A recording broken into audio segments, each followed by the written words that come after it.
یہودی حضرت موسیٰ علیہ السلام کی قبر کیوں تلاش کر رہے ہیں؟ حضرت موسیٰ علیہ السلام کی قبر کہاں واقع ہے؟ اور حضرت محمد صلی اللہ علیہ وسلم نے حضرت موسیٰ علیہ السلام کے قبر کے متعلق کیا فرمایا تھا کہ اگر ان کو حضرت موسیٰ علیہ السلام کی قبر مل جائے تو وہ کیا کریں گے؟ یہی ہماری آج کی اس ویڈیو کا موضوع ہوگا۔ حضرت موسیٰ علیہ السلام بنی اسرائیل پر مبعوث کیے گئے نبی تھے۔ ان کا اصل ملک فلسطین تھا۔ حضرت یوسف علیہ السلام کے مصر جانے کے بعد حضرت ایوب علیہ السلام کی اولاد نے مصر میں زندگی بسر کی، لہٰذا حضرت موسیٰ علیہ السلام بھی انہی مہاجرین میں سے ایک خاندان میں پیدا ہوئے۔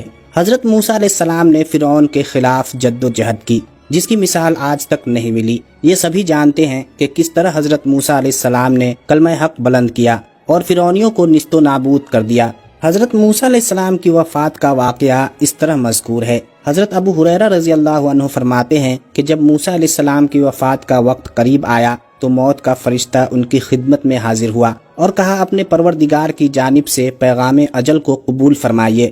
حضرت موسیٰ علیہ السلام نے اس کے تماچا رسید کر دیا، جس سے اس کی آنکھ پھوٹ گئی۔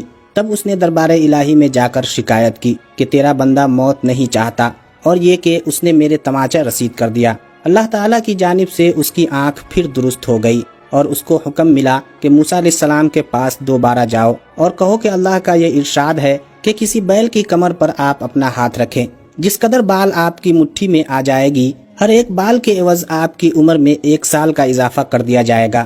فرشتہ نے دوبارہ حاضر ہو کر حضرت موسیٰ علیہ السلام کو خدا تعالیٰ کا پیغام سنایا۔ حضرت موسیٰ علیہ السلام نے دریافت کیا، یا الہی اس کے بعد کیا انجام ہوگا؟ تو حضرت حق سے جواب ملا کہ آخر کار پھر موت ہے۔ تب حضرت موسیٰ علیہ السلام نے عرض کیا کہ اگر طویل سے طویل زندگی کا نتیجہ موت ہی ہے تو پھر وہ شے آج ہی کیوں نہ آ جائے، اور دعا کی الہ العالمین اس آخری وقت میں ارض مقدس سے قریب کر دے۔ قصص الانبیاء میں حضرت موسیٰ علیہ السلام کی موت کا ذکر اس طرح پایا جاتا ہے کہ آپ علیہ السلام فرشتوں کی ایک جماعت کے پاس سے گزر رہے تھے کہ ان کو دیکھا کہ وہ ایک قبر کھود رہے ہیں جس میں خوشبو کی لہر باہر کو آ رہی تھی۔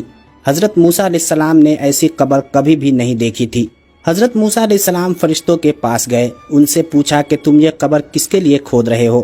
انہوں نے جواب دیا کہ ہم یہ قبر اللہ تعالیٰ کے ایک نیک پیغمبر کے لیے کھود رہے ہیں۔ اگر آپ جانتے ہیں کہ آپ اللہ کے پیغمبر ہیں تو آپ اس قبر میں داخل ہو جائیں، اس میں لیٹ کر اپنے رب کی طرف لوٹ جائیں۔ حضرت موسیٰ علیہ السلام نے فرشتوں کے بتائے ہوئے طریقے پر عمل کیا تو اسی وقت آپ علیہ السلام اس دنیا سے پردہ کر گئے۔ اس طرح فرشتوں نے آپ علیہ السلام کی نماز جنازہ ادا کر کے آپ علیہ السلام کو دفن کر دیا۔ ناظرین گرامی، یہودی حضرت موسیٰ علیہ السلام کو اپنا پیغمبر مانتے ہیں اور جگہ جگہ کھدائی کر کے وہ حضرت موسیٰ علیہ السلام کی قبر تلاش کر رہے ہیں، کیونکہ حضرت موسیٰ علیہ السلام کی قبر پوشیدہ ہے۔ حضرت موسیٰ علیہ السلام کہاں دفن ہیں، اس بارے میں مختلف روایات ملتی ہیں۔ حضرت انس رضی اللہ تعالی عنہ سے مروی ہے کہ رسول اللہ صلی اللہ علیہ وسلم کا فرمان ہے کہ شب معراج میں سرخ ریت کے ٹیلے کے پاس حضرت موسیٰ علیہ السلام کے قریب سے گزرا تو وہ اپنے قبر میں کھڑے نماز ادا کر رہے تھے۔ کثیر احمر، جس کو ماؤنٹ ایمو بھی کہا جاتا ہے، اردن میں ایک پہاڑ کا نام ہے۔ اس حدیث سے یہ ثابت ہوتا ہے کہ حضرت موسیٰ علیہ السلام کی قبر اردن میں واقع ہے۔ نبی اکرم صلی اللہ علیہ وسلم نے ارشاد فرمایا کہ اگر میں اس جگہ ہوتا تو تم کو حضرت موسیٰ علیہ السلام کی قبر کا نشان دکھاتا کہ وہ سرخ ٹیلہ قصیب احمر کے قریب اس جگہ دفن ہے۔ اریحہ میں سرخ ٹیلے کے قریب ایک قبر ہے جس کو حضرت موسیٰ علیہ السلام کی قبر بتایا جاتا ہے۔ دوسرے تاریخی اقوال کے مقابلے میں یہ قول صحیح ہے، اس لیے کہ میدان تی کے سب سے قریب وادی مقدس کا علاقہ اریحہ کی بستی ہے، اور اسی جگہ وہ قصیب احمر سرخ ٹیلہ واقع ہے جس کا ذکر حدیث میں آیا ہے۔ ایک روایت کے مطابق حضرت موسیٰ علیہ السلام کی قبر مبارک مصر اور شام کے ایک میدان تی میں ہے، جس کو وادی تی اور وادی سینا بھی کہتے ہیں۔ ایک اور روایت میں ہے کہ حضرت موسیٰ علیہ السلام میدان تی سے گزر رہے تھے کہ حضرت موسیٰ علیہ السلام نے اللہ تعالیٰ سے دعا کی اور اپنی قوم کو بھی یہی ترغیب دی تھی کہ مجھے بیت المقدس میں دفن کرنا۔ حضرت ابن عباس رضی اللہ تعالی عنہ سے مروی ہے کہ اللہ تعالیٰ کے پیغمبر حضرت موسیٰ علیہ السلام کی قبر کے بارے میں اللہ تعالیٰ کے سوا کسی کو کچھ علم نہیں۔ آپ صلی اللہ علیہ وسلم کا فرمان ہے کہ اگر یہودیوں کو حضرت موسیٰ علیہ السلام اور حضرت ہارون کی قبر کے بارے میں علم ہو جاتا تو ضرور وہ ان دونوں بھائیوں کو اپنا خدا مان لیتے۔ اسرائیلیوں کا یہ ماننا ہے کہ حضرت موسیٰ علیہ السلام کو فلسطین یروشلم کے قریب دفنایا گیا تھا۔ ان کی قبر مسجد اقصی کے ارد گرد ہے۔ اس لیے یہودیوں نے فلسطین کے قبضے کے بعد مسجد اقصی کے قریب کئی جگہوں پر کھدائی کی، لیکن ان کو حضرت موسیٰ علیہ السلام کی قبر کے بارے میں کوئی علم نہ ہو سکا۔ یہودیوں نے مسجد اقصی کی ہر طرف کھدائی کی ہے، لیکن انہوں نے مسجد کے بائیں طرف ابھی تک کھدائی نہیں کی۔ ماہرین کا کہنا ہے کہ اگر انہوں نے مسجد اقصی کے بائیں جانب کھدائی کرنے کی کوشش کی تو پوری مسجد ہی ان پر آ گرے گی۔ اس کے بارے میں کسی کو علم نہیں ہو سکا کہ حضرت موسیٰ علیہ السلام کی قبر کہاں ہے۔ اس کے بارے میں اللہ تعالیٰ کے سوا کسی کے علم میں نہیں ہے۔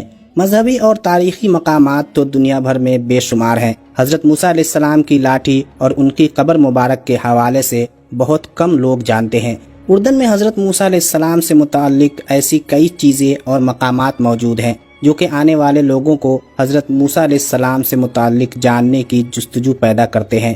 اردن میں جبل نیبو پہاڑ پر حضرت موسیٰ علیہ السلام کے عصا سے مماثلت رکھتا ایک عصا بھی موجود ہے، جو کہ اس بات کی طرف نشاندہی کرتا ہے کہ حضرت موسیٰ علیہ السلام کا عصا کتنا بڑا اور طاقتور تھا۔ جبل نیبو حضرت موسیٰ علیہ السلام کا آخری مقام ہے جہاں وہ مصر سے اپنی قوم کو لے کر آئے تھے۔ بڑے بڑے پتھروں سے اور ہلکے براؤن رنگ سے بنے پتھر اس بات کی نشاندہی کرتے ہیں کہ یہ مقام کافی پرانا ہے، جہاں کافی عرصے سے لوگوں کا گزر ہوتا ہے۔ فلسطین اور بیت المقدس کے عین سامنے موجود جبل نیبو کی بناوٹ کچھ اس طرح کی ہے کہ فلسطین اور بیت المقدس صاف طور پر دکھائی دیتا ہے۔ جبل نیبو کا مقام اس حد تک دلچسپ اور دلفریب منظر سے مزین ہے کہ یہاں سے کھڑے ہو کر جہاں تک نگاہ جاتی ہے پہاڑ اور دریا ہی نظر آتا ہے۔ اردن اور فلسطین کے آس پاس کے مقامات یوں بھی اسلامی طور پر کافی اہمیت کے حامل ہیں۔ آسمان پر چھائے بادل، پہاڑوں پر موجود سبز اور محسوس کی جانے والی فضا اس بات کی طرف اشارہ کرتی ہے کہ اس مقام کی اہمیت کئی گنا زیادہ ہے۔ حضرت موسیٰ علیہ السلام کی قبر سے متعلق کہا جاتا ہے کہ ان کی قبر اسی علاقے میں کہیں موجود ہے، لیکن کسی کو معلوم نہیں ہے قبر کا مقام کہاں ہے۔